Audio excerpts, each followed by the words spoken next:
తమిళనాడులో హిందీ తెలియని ముస్లిమ్స్ ఉంటారేమో గానీ తమిళ్ తెలియని ముస్లిమ్స్ ఉండరు. తమిళనాడు ప్రజలు వాళ్ళు ఏ మతానికి సంబంధించిన వారైనా సరే తమిళ్ నేర్చుకుంటారు, అలాగే తమిళ్ భాషకి రెస్పెక్ట్ ఇస్తారు. ఇది ఒక తమిళనాడులోనే కాదు, కర్ణాటక ప్రజలు కూడా చాలా రెస్పెక్ట్ ఇస్తారు కన్నడకి. కర్ణాటక స్టేట్ లో ఉంటూ కన్నడ నేర్చుకోకపోతే దాడులు చేసిన సందర్భాలు మనం ఎన్నో చూసాం. కానీ తెలంగాణ అసెంబ్లీలో 7 ఎమ్మెల్యేలున్న తెలుగు రాష్ట్రంలో పుట్టి తెలుగు రాష్ట్రంలోనే పెరిగిన ఎంఐఎం పార్టీ ఫ్లోర్ లీడర్ కి మాత్రం తెలుగు రాదు. ఈయనకి తెలుగు రాకపోగా హిందీ ఇంగ్లీష్ రాదు అంటూ ఇంకో మహిళా మంత్రిని క్రిటిసైజ్ చేస్తున్నాడు.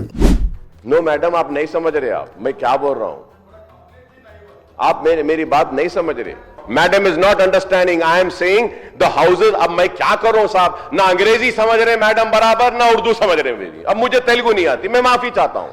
మన ముఖ్యమంత్రి గారేమో కేంద్రం హిందీ మీద పెట్టిన కాన్సన్ట్రేషన్ తెలుగు మీద ఎందుకు పెట్టదని చెప్పేసి కేంద్ర ప్రభుత్వాన్ని క్వశ్చన్ చేస్తున్నారు. కానీ అధికారంలో ఏ పార్టీలో ఉంటే ఆ పార్టీతోని జతకట్టే ఎంఐఎం లీడర్ కి తెలుగు రాకపోతే మాత్రం ముఖ్యమంత్రి గారు ప్రశ్నించారు. Followed by Telugu, followed by Bengal. तो हिंदी के लिए इतना कोशिश कर रहा है मोदी जी या नहीं तो भारतीय जनता पार्टी, तेलुगु के लिए आप क्या फैसिलिटी दिए?